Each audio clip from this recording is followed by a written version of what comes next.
இந்த நாளின் காலை வேளையிலே ஆண்டவர் நமக்கு தருகிற வார்த்தை யாத்ராகமம் 32வது அதிகாரம் 14வது வசனம். அப்பொழுது கர்த்தர் தமது ஜனங்களுக்காக செய்ய நினைத்த தீங்கை செய்யாதபடிக்கு பரிதாபம் கொண்டார். அன்பான தேவ பிள்ளைகளே, இஸ்ரவேல் ஜனங்கள் ஆண்டவரை கோபப்படுத்துகிறவர்களாய், ஆண்டவரை விசனப்படுத்துகிறவர்களாய் ஒவ்வொரு சூழ்நிலைமையிலையும் இருந்தார்கள் என்று வேதம் சொல்கிறது. யாத்ராகமம் 32வது அதிகாரத்தை நாம் வாசிக்கும் போது ஆண்டவரை விட்டு அவர்கள் சீக்கிரமாய் விலகி போனார்கள் என்று வார்த்தை சொல்கிறது. பிரியமானவர்களே, அப்படியாய் ஆண்டவர் அவர்களுக்கு செய்த நன்மைகளை வெகு எளிதாய் மறந்து போய் சீக்கிரமாய் அவரை விட்டு தூரமாய் போகிற ஜனங்களாய் இஸ்ரவேல் ஜனங்கள் இருந்தார்கள். அன்பான தேவ பிள்ளைகளே, ஆண்டவர் அந்த ஜனங்களை பார்த்து சொன்னா, இவர்கள் வணங்கா கழுத்துள்ள ஜனம் என்று அவர்களை பார்த்து சொல்லத்தக்கதாக அவ்வளவாய் ஆண்டவரை விட்டு பின்வாங்கி போனார்கள். என்னை அன்றி உனக்கு வேறு தேவர்கள் உண்டாயிருக்க வேண்டாம் என்று முதலாவதாக சொல்லப்பட்ட கட்டளைகளை மறந்து போனார்கள். முதலாவது சொல்லப்பட்ட கட்டளையே என்னை அன்றி உனக்கு வேறு தேவர்கள் உண்டாயிருக்க வேண்டாம். ஆனா அவர்கள் ஆண்டவருடைய சமூகத்திலிருந்து நன்மைகளை ருசி பார்த்தவர்கள், பிரத்யட்சமாய் அந்த வல்லமைகளை மகிமைகளை பார்த்தவர்கள் வெகு எளிதாய் அதை விட்டு தூரமாய் போகிறவர்களாய் காணப்பட்டார்கள். கர்த்தர் அவர்கள் மேல் கோபம் கொண்டார், அவர்கள் மேல் எரிச்சல் கொண்டார். ஆண்டவர் அவர்களை அழிக்க வேண்டும் என்று நினைத்தார். ஆனா மோசே ஆண்டுடைய பாதத்துல போய், ஆண்டவரே, நீர் இவர்கள் மேல ஏன்பா கோபம் பண்றீங்க? ஏன் ஆண்டவரே எரிச்சலா இருக்கிறீங்க?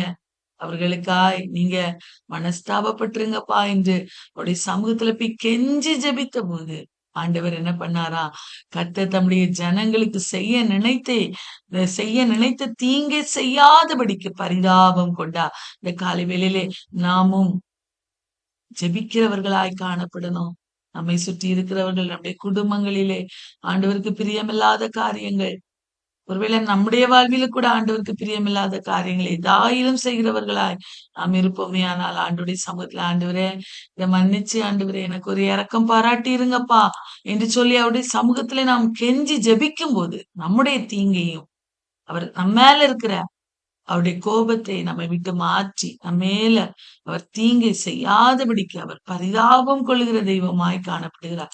இந்த யாத்ராகமம் 32வது அதிகாரத்திலே அங்கே நாம் தியானிக்கிற போது பிரியமானவர்களே, அங்கே இஸ்ரவேல் ஜனங்கள், மோசே அங்கே 40 நாட்கள் சீனாய் மலையிலே போய் இருக்கிறார். மோசையோடு யோசுவாவும் இருக்கிறார். அங்கே ஆண்டவர் இஸ்ரவேல் ஜனங்கள் செய்ய வேண்டிய நியாமங்கள் எல்லாவற்றையும் கற்பலகையிலே எழுதி மோசேக்கு கொடுக்கும்படியா அங்கே அழைத்திருந்தார். ஆண்டவர் எல்லாவற்றையும் செய்து கொண்டிருந்தார். மோசே கீழே வர தாமதமான போது ஜனங்கள் எல்லாரும் ஆரோனிடத்துல வந்து கேக்குறாங்க, மோசே போனார் மலைக்கு, அவருக்கு என்ன நடந்ததுன்னு தெரியல. அந்த ஆண்டவரை அவர்கள் பட்சிக்கிற அக்கினியாய் பார்த்தார்கள் என்று வேதம் சொல்லுகிறது. மோசேக்கு அது மகிமையின் காட்சியா இருந்தது, வெளியில இருந்து பார்த்தவர்களுக்கு பட்சிக்கிற அக்னி போல இருந்தது. ஆகவே அவர்களுக்கு பயம். மோசே போனார், அவருக்கு என்ன நடந்ததோ, என்ன சம்பவித்ததோ. அதனால ஆரோனை பார்த்து சொல்றாங்க ஜனங்கள் எல்லாரும், நம்ம ஒரு தெய்வத்தை உண்டு பண்ணுவோம் என்று சொல்லி கேக்குறாங்க. உடனே இந்த ஆரோன் பாருங்க என்ன சொல்லி இருந்திருக்கணும். இல்லை, நம்மளை வழி நடத்தின தெய்வம் உண்டு, ஒரு யெகோவா தேவன் உண்டு, இருக்கிறேன் என்று நாமமுள்ள தெய்வம் உண்டு, அவர்தானே நம்மை நடத்தி கொண்டு வந்தார், ஏன் உங்களுடைய எண்ணங்கள் இப்படி போகிறது என்று அவர் சொல்லி இருக்க வேண்டும். ஆனால் ஒன்றும் சொல்லாமல், உங்கள் கைகளில் இருக்கிற காதுகளில் இருக்கிற எல்லா பொன் காரியங்கள் எல்லாத்தையும் கழட்டி கொண்டு வாங்க என்று சொல்லி சொல்லுகிறார். அவர்கள் எல்லாம் அந்த பொன் அணிகள் எல்லாம் அவர்கள் கலட்டி கொண்டு ஆரோனிடத்துல கொடுத்த போது அவன் அதை ஒரு கன்று குட்டியை போல வார்ப்பித்து, இதுதான் எகிப்திலிருந்து உங்களை அழைத்து கொண்டு வந்த தெய்வம் என்று சொல்லி அங்கே ஒரு பலிபீடத்தை கட்டி, அது வேற அடுத்த நாள் பண்டிகைனையும் அவர் சொல்லுகிறார். அன்பான தெய்வ பிள்ளையே, இஸ்ரவேல் ஜனங்கள் பாவம் செய்கிறவர்கள் தான். ஆனால் ஆரோன் அவனுடைய சமூகத்துல விசேஷமாய் தெரிந்து கொள்ளப்பட்ட ஒரு மனிதன். ஆனா அவராலேயும் கூட பாருங்க அந்த இஸ்ரவேல் ஜனங்களை தடை செய்ய முடியல. அவர்களுக்கு ஆலோசனை சொல்ல முடியல. அவர்கள் போக்கிலே இந்த ஆரோனும் தனக்கு இருதயத்துக்கு ஏற்ற காரியங்களை அவன் செய்கிறவனாய் காணப்பட்டான்.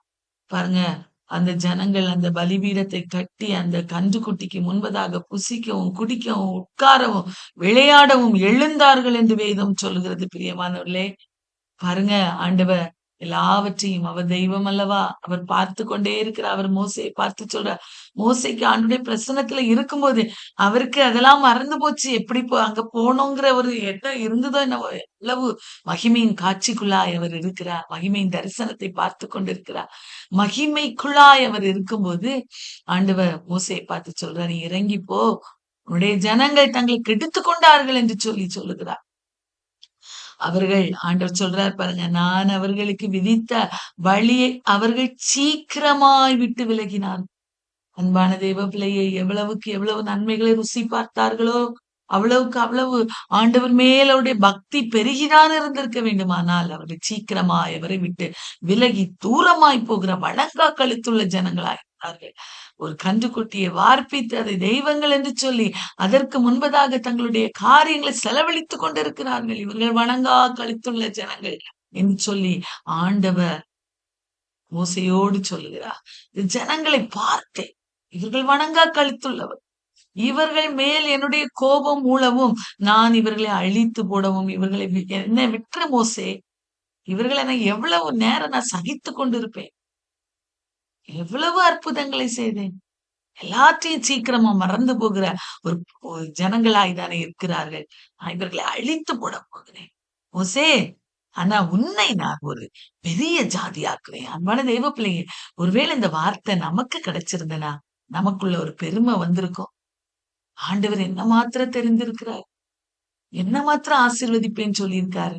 ஆமாண்டவரே, என்ன ஆசீர்வச்சிருங்கப்பா என்றுதான் நம்ம சொல்லுவோம். ஆனா இங்க மோசே சொல்றாரு பாருங்க, இல்ல, ஆண்டவர் சொல்றாரு, அந்த ஜனங்கள் எல்லாம் நான் அழிச்சு போட்டுறேன் மோசே, உன்னுடைய சகோதரனும் பாவம் செய்தான், எல்லாரையும் அழித்து போட்டுறேன். நான் என்னை விட்டுரு, என்னை தனியா விட்டுரு, ஆனா உன்னை நான் பெரிய ஜாதி ஆக்குவேன் மோசேன்னு சொல்றாரு. உடனே மோசே அத பாருங்க, ஒரு செல்பிஷான ஒரு மனுஷரே கிடையாது பாருங்க மோசே. ஒரு பிராட் மைண்டு, என்னுடைய ஜனங்களை எப்படி ஆண்டவரை நீர் அழிச்சு போட்டுருவீங்க, இதுக்கா நீங்க எகிப்துல இருந்து எங்களை கூட்டி கொண்டு வந்தீங்க, இப்படி அழித்து போடுறதுக்கா, வனாந்திரத்துல சாகடிக்கவா நீங்க கூட்டிட்டு வந்தீங்க ஆண்டவரே, மகா பலத்தினாலும் வல்லமையுள்ள கையினாலும் எவ்வளவு அற்புதத்தை செய்து கூட்டிட்டு வந்தீங்க, இப்ப ஏன் ஆண்டவரே உங்க கோபம் அவங்க மேல எரிகிறது ஆண்டவரே, ஆண்டவரே என்று சொல்லி போய் கெஞ்சி, ஆண்டவரே அவர்கள் மேல பரிதாபம் கொண்டுருங்க ஆண்டவரே, உடைய கோபத்தின் உக்கிரத்தை விட்டு திரும்பி ஜனங்களுக்கு தீங்கு செய்யாதபடி அவர்கள் மேல் பரிதாபம் கொள்ளும். அன்பானவர்களே, எவ்வளவு வார்த்தைகளை சொல்லி ஜெபிக்கிறார் பாருங்க. இஸ்ரவேல் ஆபிரகாம் ஈசாக்கு யாக்கோபுக்கு செய்த அந்த வாக்குகள் எல்லாம் நினைத்தருளுங்க ஆண்டவரே, ஜெபிக்கிறார். ஒவ்வொன்றும் ஆண்டவருடைய சமூகத்துல சொல்லி சொல்லி சொல்லி, நீர் தானே சொன்னீர், ஒரு நாளிலே ஆபிரகாமுக்கு நம்ம ஆதியாகமத்துல தியானித்தோம், அயர்ந்த நித்திரை வர பண்ணி அங்கே ஒரு தரிசனத்தை கொடுத்து, உன்னுடைய சந்ததி 450 வருஷம் எகிப்திலே அடிமையாயிருப்பார்கள், மறுபடியும் நான் அவர்களை புறப்பட பண்ணி நான் கானானியர், ஏத்தியர், எபூசியர் அவர்கள் எல்லாரும் இருக்கிற தேசத்தை நான் அவர்களுக்கு சொந்தமாக கொடுப்பேன் என்று நீர் சொன்னீர் அல்லவோ, இப்பொழுது அவர்களை அழித்து போட்டு விட்டார். அந்த வார்த்தை எப்படி நிறைவேறும் ஆண்டவரே, ஆணையிட்டு சொன்னீரே என்று கெஞ்சி பிரார்த்தித்தான். தேவ பிள்ளையே, நம்முடைய குடும்பங்களிலே, நம்முடைய பிரச்சனைகளின் மத்தியிலே, நம்முடைய போராட்டங்களின் மத்தியிலே நாம் கெஞ்சி பிரார்த்திக்கிறவர்களாய் இருக்கிறோமா? நம்முடைய ஜெபம் எப்படி இருக்கிறது? அல்லது எனக்கு மாத்திரம் ஆசீர்வாதம் போதும், நான் மாத்திரம் நன்றா இருந்தா போதும், என்னுடைய குடும்பம் எப்படி போனா பரவாயில்லன்னு செல்பிஷா நம்ம ஜெபிக்கிறவர்களா இருக்கிறோமா? மோசேக்கு அந்த செல்பிஷ்னஸே இல்ல பிரியமானவர்களே. கெஞ்சி பிரார்த்திக்கிறார், இஸ்ரவேலருக்காய் கெஞ்சி பிரார்த்திக்கிறார். அப்பொழுது கர்த்தர் தமது ஜனங்களுக்கு செய்ய நினைத்த தீங்கை செய்யாதபடி பரிதாபம் கொண்டார். அன்பான தேவ பிள்ளையே, ஒரு இருக்கிறேன் என்ற நாமம் உள்ளவர் யெகோவா தேவர், மகா பயங்கரமானவர், பட்சிக்கிற அக்னியாய் வெளிப்படுகிறவர், மகிமையின் காட்சியை மோசேக்கு காண்பித்த தெய்வம் பரிதாபம் கொண்டாராம். அன்பான தெய்வ பிள்ளையே, மோசேயுடைய ஜெபத்தை அங்கீகரித்தார் பிரியமானவர்களே. கெஞ்சி ஆண்டவரை பிடித்து கொண்டார். சங்கீதத்துல வாசிக்கிற மோசே திறப்பிலே நின்றார். இஸ்ரவேல் ஜனங்களுக்காய் திறப்பிலே நின்று கெஞ்சி பிரார்த்தித்த போது, பரிதாபம் கொன்றுங்க ஆண்டவரேன்னு கேட்டபோது, அவர் இந்த ஜனங்களுக்கு செய்ய நினைத்த தீங்கை செய்யாதபடி பரிதாபம் கொண்டார். இந்த காலை வேளையிலே நம்முடைய வாழ்விலோ, நாம் நம்முடைய காரியங்கள், நம்முடைய குடும்பங்கள் ஒருவேளை ஏதாயிலும் ஆண்டவருக்கு பிரியமில்லாத காரியங்கள் நாம் செய்திருப்போமே, ஆனால் நமக்கு தெரிந்தும் தெரியாமலும் அறிந்தும் அறியாமலும் சில காரியங்களை ஆண்டவருக்கு விரோதமாய் நாம் செய்திருப்போமே, ஆனால் ஆண்டவருடைய சமூகத்துல நம்ம ஜெபிக்கணும். மோசே போல திறப்புல நிற்கணும். தேசங்களுக்காய் திறப்புல நிற்கணும். அழிந்து போகிற ஜனங்களுக்காய் திறப்புல நிற்கணும். இந்த உலகம் ஏன் இன்னும் அழியாமல் இருக்கிறது? ஆண்டுடைய பிள்ளைகள் ஒவ்வொரு நாலு திறப்பில் நின்று ஆண்டுடைய சமூகத்துல கெஞ்சி பிரார்த்திக்கிறதுனாலதான் ஆண்டவர் இன்னும் இந்த ஜனங்களை அழிக்காதபடிக்கு திறப்பு அவர் பரிதாபம் கொண்டவராய் இருக்கிறார். பிரியமான இந்த காலை வேளையில நம்முடைய குடும்பங்கள் மேல வரப்போகிற தீங்கை அவர் தீங்கை வரப்பண்ணாதபடிக்கு அவர் பரிதாபம் கொள்ளுகிற தெய்வமாயிருக்கிறார். எப்போதென்றால் அவருடைய சமூகத்துல நம்ம ஜெபிக்கணும், கெஞ்சி ஜெபிக்கணும், பிரார்த்திக்கணும். ஆண்டவரே, ஜெபிக்கிறோம் ஆண்டவரே, எங்க மேல உமக்கு பிரியமில்லாத ஏதாயில காரியங்கள் இருக்குமே, ஆனால் மன்னிச்சு எங்களை பரிசுத்தப்படுத்தி தூய்மைப்படுத்தி ஆண்டவரே, அப்பா உடைய பிள்ளைகளாய் மாற்றி ஆண்டவரே, அப்பா எங்க குடும்பங்களை ஆசீர்வச்சிருங்கப்பா என்று சொல்லி நம்ம கெஞ்சி ஜெபிக்கும் போது, எங்க தேசத்தை ஆசீர்வதிங்கப்பா, எங்களை சுற்றி இருக்கிற ஜனங்களை ஆசீர்வதிங்கப்பா என்று சொல்லி நம்ம கெஞ்சி ஜெபிக்கும் போது, இந்த காலை வேளையிலே நம்முடைய வாழ்வில் ஆண்டவர் ஒரு அற்புதத்தை செய்ய அவர் வல்லமை உள்ள தெய்வமாயிருக்கிறார். மோசே ஆண்டுடைய பாதத்துல போய் விழுந்து கிடந்தது போல ஒவ்வொரு நாள் ஆண்டுடைய பாதத்துல விழுந்து கிடப்போம், அவரை நோக்கி ஜெபிப்போம். ஆண்டவர் நம்முடைய குடும்பங்களின் மேல இரக்கம் உள்ளவராய், தேசங்களின் மேல இரக்கம் உள்ளவராய் அவர் காணப்படுவார். அவர் எல்லாருமேலும் பரிதாபம் கொண்டு எல்லாரையும் ஆசீர்வதித்து உயர்த்துவேன் என்று இந்த காலை வேளையில வாக்கு கொடுக்கிறார். அன்பான தேவ பிள்ளையே, நாம் நம்முடைய இருதயத்தை ஆண்டுடைய சமூகத்துல ஒப்பு கொடுத்து ஜெபிப்போம். ஆண்டுடைய சமூகத்துல மன்றாட நம்முடைய இருதயங்களை இந்த காலை வேளையில சமர்ப்பணம் செய்வோம். ஆண்டவர் பெரிய காரியங்களை நம்முடைய வாழ்விலே செய்வா.